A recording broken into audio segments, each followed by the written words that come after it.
નમસ્કાર વિદ્યાર્થી મિત્રો, મારું નામ હજામ કુલમા છે. આજે આપણે ધોરણ 11ની અંદર વાણિજ્ય વ્યવસ્થા અને સંચાલન વિષયમાં એકમ 10 આંતરરાષ્ટ્રીય વેપાર તેમાં તફાવત વિશેની સમજૂતી મેળવીશું. તો વિદ્યાર્થી મિત્રો, આપણે આગળ જોઈ જ ગયા કે વેપાર એટલે ચીજવસ્તુ કે સેવાના બદલામાં નાણાંનો કે નાણાંના બદલામાં ચીજવસ્તુ કે સેવાનો વિનિમય. વેપાર માટે ખરીદનાર અને વેચનાર બંને પક્ષોની હાજરી હોવી જરૂરી છે. આવો વેપાર જો એક જ દેશમાં બે કે તેથી વધુ લોકો વચ્ચે અથવા તો રાજ્યો વચ્ચે થતો હોય તો તેને આંતરિક વેપાર કહે છે. જ્યારે બે જુદા જુદા દેશો વચ્ચે થતો હોય તો તેને આંતરરાષ્ટ્રીય વેપાર કહેવાય. બંનેનું સ્વરૂપ એકબીજાથી જુદું જુદું જોવા મળે છે. આંતરિક વેપાર અને આંતરરાષ્ટ્રીય વેપાર વચ્ચેનો તફાવત જોઈએ. આંતરિક વેપાર અને આંતરરાષ્ટ્રીય વેપાર વચ્ચે મહત્વનો તફાવત રહેલો છે, જે આ મુજબ દર્શાવી શકાય. પ્રથમ પોઈન્ટ જોઈએ આંતરિક વેપારમાં તો અર્થનો છે, એટલે કે દેશની ભૌગોલિક સીમાઓની અંદર થતો વેપાર એટલે આંતરિક વેપાર. દાખલા તરીકે ગુજરાતનો ભારતના અન્ય રાજ્યો સાથે થતો વેપાર. જેમ કે આપણા ગુજરાતમાંથી બાંધણીનું કાપડ છે એ અન્ય રાજ્યોમાં મોકલવામાં આવે તો બે રાજ્યો વચ્ચે થતો વેપાર એ આંતરિક વેપારનું ઉદાહરણ છે.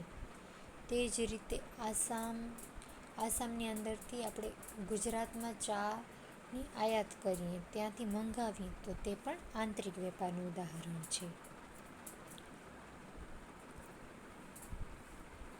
દેશની ભૌગોલિક સીમાઓની બહાર થતો વેપાર એટલે આંતરરાષ્ટ્રીય વેપાર, એટલે કે બે જુદા જુદા દેશો વચ્ચે થતો વેપાર તેને આંતરરાષ્ટ્રીય વેપાર કહે.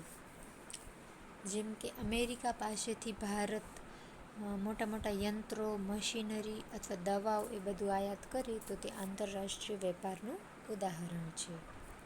બીજો પોઈન્ટ જોઈએ ચલણ. સમગ્ર દેશમાં એક જ ચલણ હોવાથી નાણાંની ચૂકવણી અને હિસાબી ગણતરીમાં મુશ્કેલી પડતી નથી.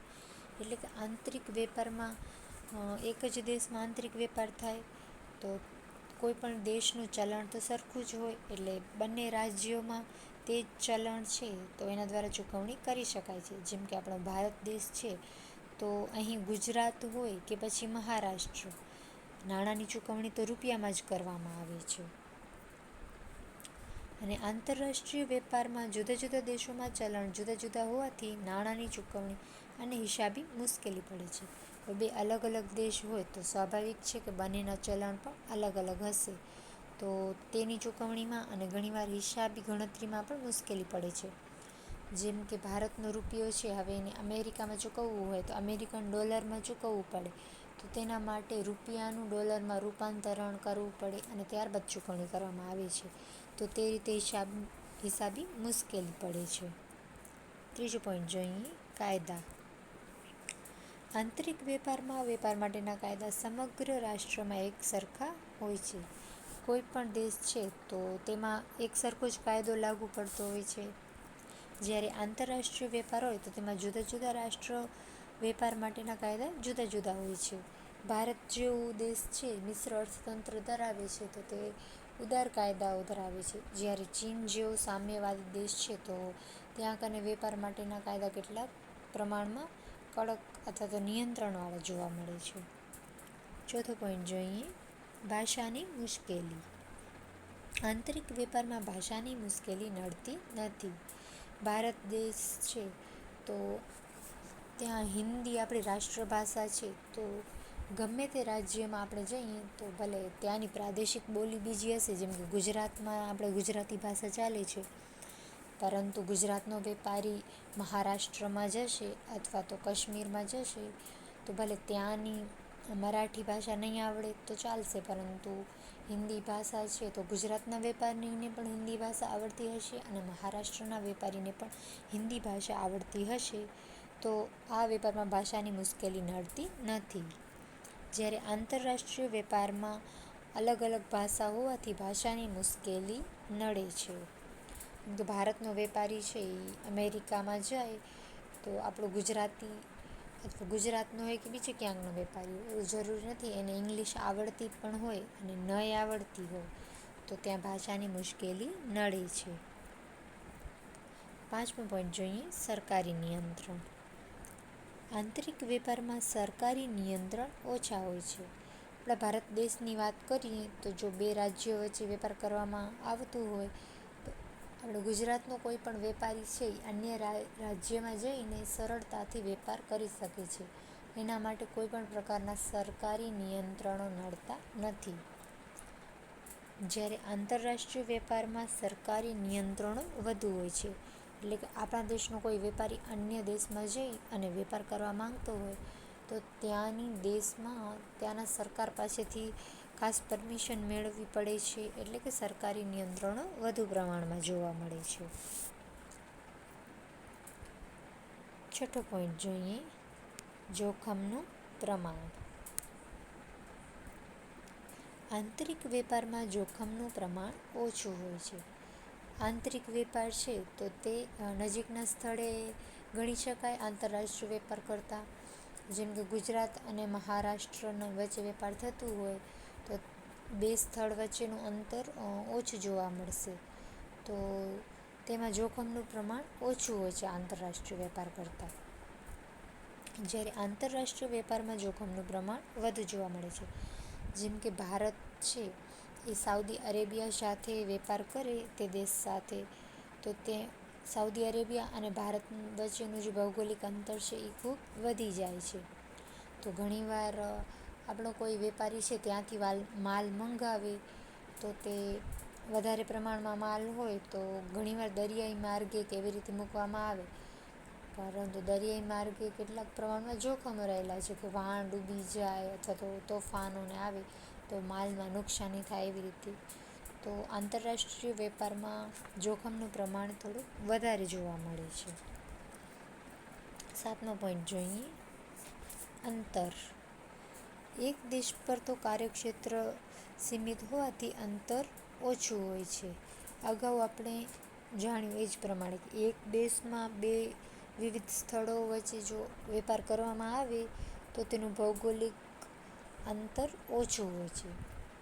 જ્યારે જુદા જુદા દેશોમાં કાર્યક્ષેત્ર વિસ્તૃત હોવાથી અંતર વધુ હોય છે અને વિદેશી વેપારમાં ભૌગોલિક અંતર વધુ જોવા મળે છે.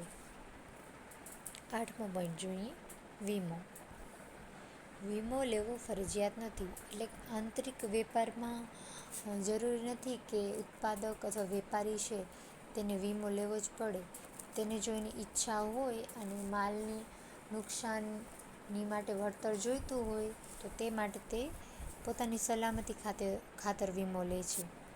જ્યારે આંતરરાષ્ટ્રીય વેપારમાં વીમો લેવો ફરજિયાત હોય છે. કોઈ પણ બીજો દેશ છે વિદેશ એની સાથે જો વેપાર અંગેના કરાર કરવામાં આવે તો ત્યાંના સરકારી ગાઈડલાઈન મુજબ વીમો લેવાનો ફરજિયાત હોય છે. 9મો પોઈન્ટ જોઈએ, જકાતની ચૂકવણી. જકાતની ચૂકવણી સરળ હોય છે અને જકાતના દર પણ ઓછા હોય છે. આંતરિક વેપાર છે તો તેની અંદર જે જકાત ચૂકવવામાં આવે એ સરળ વિધિ હોય છે અને દર પણ એના ઓછા જોવા મળે છે. જ્યારે આંતરરાષ્ટ્રીય વેપારમાં જકાતની વિધિ જટિલ હોય છે અને જકાતના દર પણ વધારે હોય છે. બીજા દેશ સાથે વેપાર કરાર કરવામાં આવ્યા હોય તો તે દેશમાં જો વેપારી નિયંત્રણો વધુ પ્રમાણમાં હોય તો તેની જકાતની ચૂકવણી માટેની વિધિ પણ અટપટી અને જટિલ હોય છે અને આંતરિક વેપાર કરતાં આંતરરાષ્ટ્રીય વેપારમાં જકાતના દર પણ ઊંચા જોવા મળે છે. 10મો પોઈન્ટ જોઈએ, બજાર. આંતરિક વેપારમાં બજાર સીમિત હોય છે. એટલે કોઈ પણ ઉત્પાદક કે વેપારી છે તો તેને પોતાના દેશ પૂરતું જ એને બજારોનો લાભ મળે છે, વધારે એને લાભ મળતો નથી. જ્યારે આંતરરાષ્ટ્રીય બજારમાં બજાર વિસ્તૃત હોય છે. એટલે કે સ્થાનિક બજાર કરતાં તો વધારે જ એનો વ્યાપ હોવાનો તો તેના કારણે વેપારી કે ઉત્પાદકને પણ વધારે લાભ મળે છે. તો વિદ્યાર્થી મિત્રો, આજે આપણે આંતરિક વેપાર અને આંતરરાષ્ટ્રીય વેપાર વચ્ચે જે મહત્ત્વનો તફાવત રહેલો છે તેની ચર્ચા કરી. તેના સંદર્ભમાં હું તમને કેટલાક પ્રશ્ન પૂછીશ, જેનો તમે મને કોમેન્ટમાં ઉત્તર જણાવી શકો છો. પ્રશ્ન પહેલું, દેશની ભૌગોલિક સીમાઓ અંદર થતા વેપારને ખાલી જગ્યા કહે છે. પ્રશ્ન નંબર 2, આંતરરાષ્ટ્રીય વેપાર એટલે શું? પ્રશ્ન નંબર 3, આંતરરાષ્ટ્રીય વેપારમાં જોખમનું પ્રમાણ કેવું હોય છે? પ્રશ્ન નંબર 4, આંતરિક વેપારમાં વીમો લેવો ફરજિયાત છે. આ વિધાન સાચું છે કે ખોટું? સ્વાધ્યાય, આંતરિક વેપાર અને આંતરરાષ્ટ્રીય વેપાર વચ્ચેનો તફાવત સમજાવો. તો વિદ્યાર્થી મિત્રો, આ પ્રશ્ન તમારે કરવાનો છે.